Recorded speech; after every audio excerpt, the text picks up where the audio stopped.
Hello friends, स्वागत है आप सभी का हमारे यूट्यूब चैनल पर। तो एक बार फिर हम आपके सामने हाजिर हैं आरआरबी एनटीपीसी एग्जाम का एनालिसिस लेकर के। 16 जून की फर्स्ट शिफ्ट और सेकंड शिफ्ट, थर्ड शिफ्ट के जो भी क्वेश्चन मिले हैं, जो एग्जाम में आए हैं जेन्युइन क्वेश्चन, उन क्वेश्चंस को इस वीडियो में डिस्कस करेंगे। तो अगर आप चैनल पर हमारे पहली बार आए हैं तो चैनल को सब्सक्राइब कर लीजिए और बेल आइकन प्रेस कर लीजिए ताकि आपको समय से नोटिफिकेशन मिलता रहे, क्योंकि हम रेलवे से संबंधित एनालिसिस डेली वीडियो बनाकर चैनल पर अपलोड करते हैं। तो आपके आने वाले शिफ्ट में एग्जाम में ये सहायक जरूर सिद्ध होगा। तो चलिए वीडियो को स्टार्ट करते हैं।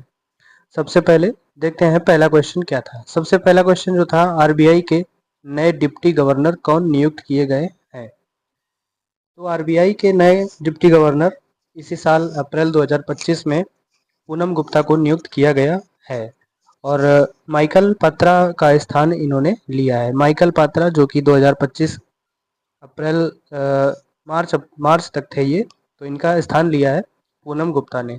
नेक्स्ट क्वेश्चन की तरफ चलते हैं। नेक्स्ट क्वेश्चन हमारा है, मिलिंद पन्हो किस प्रकार की पुस्तक है। तो मिलिंद पन्हो पुस्तक के बारे में आपसे पूछा गया है।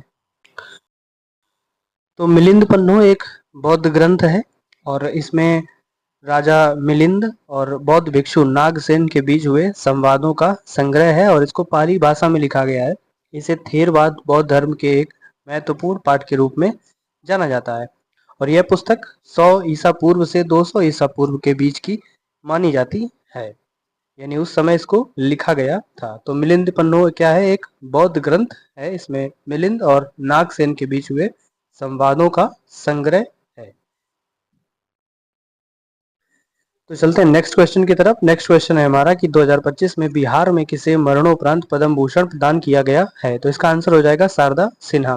शारदा सिन्हा जी को पद्म भूषण मरणोपरांत प्रदान किया गया है। नेक्स्ट क्वेश्चन, भारत ने विशेष ओलंपिक विश्व शीतकालीन खेल 2025 में कुल कितने पदक जीते हैं। तो इसका आंसर हो जाएगा कुल 33 पदक। मार्च में शीतकालीन ओलंपिक हुए थे और इसमें भारत की तरफ से कुल 8 स्वर्ण और 18 रजत तथा 7 कांस्य पदक जीते गए। तो इस तरह से इसका आंसर हो जाएगा 33 पदक। नेक्स्ट क्वेश्चन की तरफ चलते हैं। नेक्स्ट क्वेश्चन है हमारा कि कांग्रेस ने 1905 के अधिवेशन के बाद कौन सा अधिवेशन शुरू किया। तो इस तरह से ये क्वेश्चन था कि 1905 का अधिवेशन कांग्रेस का। तो कांग्रेस का जो 1905 अधिवेशन था ये बनारस में हुआ था और इस अधिवेशन में औपचारिक रूप से स्वदेशी आंदोलन की शुरुआत हुई थी। 1905 ये बंगाल विभाजन का समय था, जब कर्जन ने बंगाल का विभाजन कर दिया था। और अगर कांग्रेस की बात करें तो कांग्रेस की स्थापना 1885 में हुई थी ए.ओ. ह्यूम के द्वारा। तो इसमें 1905 के अधिवेशन के बारे में आपसे पूछा गया था। अगर 1906 के अधिवेशन की बात करें तो ये कलकत्ता में हुआ था और इसकी अध्यक्षता दादा भाई नौरोजी ने की थी। इसमें नरमपंथी और गरमपंथी दो भागों में कांग्रेस बट गई थी और नरमपंथी कांग्रेस के जो नेता थे वो बनाए गए थे दादा भाई नौरोजी। दादा भाई नौरोजी जो थे वो नरमपंथी कांग्रेस के नेता बनाए गए थे। नेक्स्ट क्वेश्चन की तरफ चलते हैं। नेक्स्ट क्वेश्चन था हमारा, कॉप 16 यानी कॉन्फ्रेंस ऑफ पार्टी, ये पर्यावरण से संबंधित है और इसका स्लोगन क्या था, नारा क्या था। तो कॉप का जो नारा था इस बार का वो था प्रकृति के साथ शांति, यानी पीस विथ द नेचर। यह नारा जैव विविधता के संरक्षण और 2030 तक जैव विविधता के नुकसान को रोकने के लक्ष्य के साथ जुड़ा हुआ था। तो कॉप 16 का नारा क्या था, प्रकृति के साथ शांति। नेक्स्ट क्वेश्चन की तरफ चलते हैं। नेक्स्ट क्वेश्चन था हमारा कि डिजिटल इंडिया के उद्देश्य क्या हैं। तो डिजिटल इंडिया के उद्देश्यों में शामिल है सुरक्षित और स्थिर बुनियादी ढांचे का विकास, सरकारी सेवाओं को डिजिटल रूप से वितरित करना और सार्वभौमिक डिजिटल साक्षरता। कुल मिला के डिजिटल रूप से भारत को सक्षम बनाना, ये डिजिटल इंडिया के उद्देश्य हैं। नेक्स्ट क्वेश्चन हो जाता है हमारा कि कौन से जनजातीय नेता को फांसी न देकर देश से निर्वासित कर दिया गया था। तो तिरोत सिंह नाम के व्यक्ति थे जो कि खासी जनजाति से संबंधित थे। इनको फांसी न दे करके देश से निर्वासित कर दिया गया था और इन्होंने ब्रिटिश शासन के खिलाफ लड़ाई लड़ी थी। खासी हिल्स खासी हिल्स की बात करें तो ये मेघालय राज्य में है और मेघालय की राजधानी शिलोंग है। वहाँ पर गारो खासी जयंतिया नाम की 3 पहाड़ियाँ हैं और इन्हीं पहाड़ियों के नाम पर वहाँ पे जो जनजातियाँ निवास करती हैं वो इसी नाम की हैं, गारो खासी और जयंतिया। और अंग्रेज़ों के खिलाफ इन्होंने युद्ध की घोषणा की थी और नियंत्रित करने का प्रयास किया था तिरोत सिंह ने, तो इस तरह से इनको फांसी न देकर देश से निर्वासित कर दिया गया था।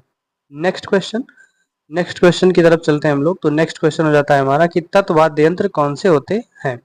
तो तत्व वाद्य यंत्रों के बारे में आपसे पूछा गया है। तो जो तत्व वाद्य यंत्र होते हैं वो हमारे होते हैं जिनमें तार लगा होता है। तत् मतलब तार, तत् माने हो जाता है तार, यानी जिन भी यंत्रों में तार लगा होता है वो हमारे तत्व वाद्य यंत्र कहलाते हैं। तत्व वाद्य यंत्रों में एग्जाम्पल के रूप में अगर देखें तो सितार, वीणा, सारंगी, सरोद और वायलिन जैसे वाद्य यंत्रों को शामिल किया जाता है।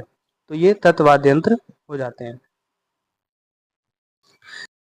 नेक्स्ट क्वेश्चन की तरफ चलते हैं। तो नेक्स्ट क्वेश्चन हमारा हो जाता है तबकात ए मोइनुद्दीन पुस्तक किसने लिखी।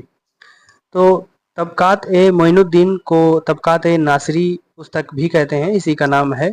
यह एक ऐतिहासिक ग्रंथ है। इसके लेखक मिनहाज उज सिराज हैं। इस ग्रंथ को फारसी भाषा में लिखा गया है और 1260 में गुलाम वंश के शासक नसीरुद्दीन महमूद के बारे में मिनहाज उज सिराज ने इस पुस्तक में लिखा है। तो इसका आंसर हो जाएगा मिनहाजुद्दीन सिराज या मिनहाज उस सिराज। नेक्स्ट क्वेश्चन हमारा क्या था। अनुच्छेद 352 की बात करी जा रही है। तो 352 जो है आपातकाल से संबंधित है, भाग 18। 352 से 360 तक आपातकाल से संबंध में संविधान में वर्णित जो अनुच्छेद हैं वो दिए गए हैं। क्वेश्चन है कि 352 में कैबिनेट शब्द किस संविधान संशोधन में जोड़ा गया। तो 44वां संविधान संशोधन किया गया, उसमें कैबिनेट शब्द का उल्लेख नहीं था, लेकिन बाद में इसमें कैबिनेट शब्द को जोड़ा गया। आपातकाल से संबंधित है और ये क्यों जोड़ा गया था, क्योंकि उस समय कांग्रेस की सरकार थी और तत्कालीन प्रधानमंत्री श्रीमती इंदिरा गांधी जी ने फखरुद्दीन अली अहमद जो कि उस समय के प्रेसिडेंट थे, उनसे आपातकाल की घोषणा करवा दी थी बिना मंत्रिमंडल की सलाह के।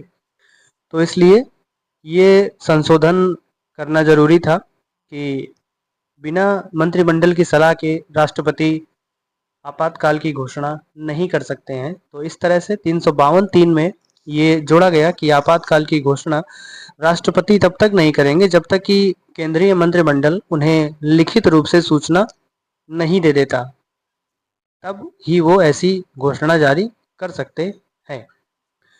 तो इसका आंसर हो जाएगा 44वें संविधान संशोधन में 352(3) में कैबिनेट शब्द को जोड़ा गया था। नेक्स्ट क्वेश्चन की तरफ चलते हैं। नेक्स्ट क्वेश्चन है हमारा निशुल्क कानूनी सहायता के बारे में कौन सा अनुच्छेद है। तो निशुल्क कानूनी सहायता डीपीएसपी जानते हैं आप, राज्य के मौलिक नीति निर्देशक तत्व, जो कि अनुच्छेद 36 से 51 तक वर्णित है। इसमें अनुच्छेद 39A जो है हमारा समान न्याय और निशुल्क कानूनी सहायता से संबंधित है ये। तो इसका आंसर हो जाएगा 39A। नेक्स्ट क्वेश्चन सेबी के 11वें अध्यक्ष कौन बने। सेबी यानी security exchange board of India. SEBI Bharat की जो भी कंपनियां हैं उनको रेगुलेट करता है, नवरत्न या महारत्न कंपनियां हैं उनको रेगुलेट करता है। और इसके अध्यक्ष जो बने हैं 11वें वो तुहिनकांत पांडे बने हैं। वित्त सचिव हैं ये। तुहिनकांत पांडे को भारतीय प्रतिभूति और विनिमय बोर्ड का 11वां अध्यक्ष नियुक्त किया गया। नेक्स्ट क्वेश्चन है हमारा दाब की विमा क्या होती है। तो दाब यानी प्रेशर की विमा होती है ml-1 t-2 ml की पावर -1 t की पावर -2, ये दाब की विमा होती है। दाब की परिभाषा किसी सतह पर लगने वाले बल और उस सतह के क्षेत्रफल का जो अनुपात होता है उसे दाब कहते हैं, यानी P = F/A। इसमें F फोर्स बल है और A एरिया है। एरिया की विमा L स्क्वायर होती है, तो L स्क्वायर और ऊपर ml t की पावर -2। तो इसमें जो एक L से L कट जाएगा, नीचे वाला L जब ऊपर पहुंचेगा तो माइनस में पावर हो जाएगी उसकी। तो इस तरह से ml-1 और t की पावर -2 जो p की विमा हो जाती है, तो इसका आंसर हो जाएगा ml की पावर -1 और t की पावर -2। नेक्स्ट क्वेश्चन, दाब का अगर मात्रक पूछा जाए आपसे तो दाब का मात्रक होता है पास्कल, इसको पीए से लिखते हैं, या न्यूटन प्रति वर्ग मीटर भी इसका मात्रक होता है। नेक्स्ट क्वेश्चन है 2011 की जनगणना के अनुसार एसटी यानी कि अनुसूचित जनजाति का लिंगानुपात सबसे अधिक किस राज्य का है? तो एसटी का जो लिंगानुपात है वो गोवा राज्य का हो जाता है, 1046 प्रति 1000 पुरुष, यानी 1000 पुरुषों पर 1046 महिलाएं हो जाती हैं। 2011 की जनगणना से क्वेश्चन लगातार पूछे जा रहे हैं। 2011 की जनगणना का वीडियो चैनल पर अपलोड हो चुका है। अगर आपने अभी तक वो वीडियो नहीं देखा है तो उसको चैनल पर विजिट करके ज़रूर देख सकते हैं, इससे कि आगे आने वाली शिफ्ट में जो भी एग्ज़ाम होंगे उनसे आपके क्वेश्चन गलत नहीं होंगे। नेक्स्ट क्वेश्चन की तरफ चलते हैं। अंतर्राष्ट्रीय सूक्ष्म लघु और मध्यम उद्यम दिवस एमएसएमई कब मनाया जाता है? तो इसका आंसर है 27 जून। हर साल 27 जून को यह दिवस मनाया जाता है। यह सतत विकास में उद्योगों के योगदान को बढ़ावा देने के लिए इस दिवस को मनाया जाता है। अंतर्राष्ट्रीय सूक्ष्म लघु और मध्यम दिवस MSME, micro small and medium enterprises. Next question है हमारा, असम केसरी किस नाम से जाने जाते हैं, या असम केसरी को किस नाम से जाना जाता है? तो असम केसरी अंबिकागिरी राय चौधरी हैं, इनको असम केसरी कहा जाता है, और ये एक असम के प्रसिद्ध कवि, लेखक, स्वतंत्रता सेनानी और समाज सेवी थे।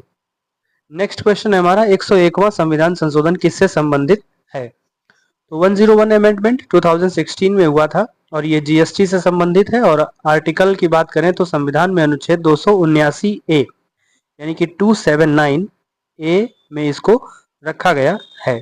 पहले राज्य में कई प्रकार के कर होते थे, जैसे कि वैट वगैरह लगाया जाता था वस्तुओं पर, वैल्यू एडेड टैक्स, और हर राज्य में ये अलग अलग था, इसलिए एक कर लाया गया सभी राज्यों के लिए जिसको जीएसटी कहा गया, और 101वां अमेंडमेंट करके संविधान में इसको शामिल कर दिया गया, और इसके तहत भारत में सभी वस्तुओं के लिए जीएसटी समान रूप से सभी राज्यों में लागू कर दी गई।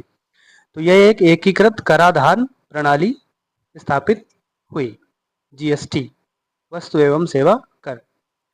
नेक्स्ट क्वेश्चन की तरफ चलते हैं। नेक्स्ट क्वेश्चन है हमारा, 86वां संविधान संशोधन किससे संबंधित है? 86th amendment. तो 86वां जो संविधान संशोधन है 2002, ये लाया गया था 6 से 14 वर्ष की आयु के बच्चों के लिए मुफ्त और अनिवार्य शिक्षा के लिए, शिक्षा से संबंधित है। और भारत के संविधान में यह एक महत्वपूर्ण संशोधन था, और इसने शिक्षा को एक मौलिक अधिकार बनाया, इसलिए शिक्षा को जो है 6 से 14 वर्ष तक के जो बच्चे हैं उनको अनिवार्य रूप से कर दिया गया, निःशुल्क कर दिया गया। नेक्स्ट क्वेश्चन है हमारा, नीलगिरी पर्वत से कौन कौन से राज्य लगे हुए हैं? तो नीलगिरी पर्वत जो कि एक दक्षिण भारत का प्रमुख पर्वत है, मानसून इसी पर्वत के द्वारा भारत में टकराकर प्रवेश करता है, और कर्नाटक, तमिलनाडु में बारिश इसी से होती है। नीलगिरी पर्वत के से कौन से राज्य लगे हुए हैं? तो तमिलनाडु, कर्नाटक और केरल के जंक्शन पर, ट्राई जंक्शन पर ये स्थित हो जाता है, यानी इस तरह से ये इसकी स्थिति हो जाती है। यहाँ पर तमिलनाडु, कर्नाटक और केरल तीनों राज्यों का संगम होता है, और उसी जगह ये नीलगिरी पर्वत है, और इसको ब्लू माउंटेन के नाम से भी जाना जाता है। तीनों राज्यों में ये फैला हुआ है नीलगिरी पर्वत। पश्चिमी घाट का हिस्सा है, पश्चिमी घाट में सह्याद्री पर्वत आता है, नीलगिरी की पहाड़ियाँ आती हैं, कार्डेमम पर्वत, इलायची पर्वत, और इसके बाद पूर्वी घाट की पूरी श्रृंखला आ जाती है। तो ये पश्चिमी घाट और ये पूर्वी घाट। तो इस तरह से इसका आंसर हो जाएगा तमिलनाडु, कर्नाटक और केरल। तो इस तरह से 16 जून की शिफ्ट के ये क्वेश्चंस थे। इम्पोर्टेंट क्वेश्चन थे, आने वाली शिफ्ट में इसी से संबंधित क्वेश्चन पूछे जाते हैं। तो इस वीडियो में इतना ही, मिलते हैं नेक्स्ट वीडियो में। तब तक के लिए जय हिंद।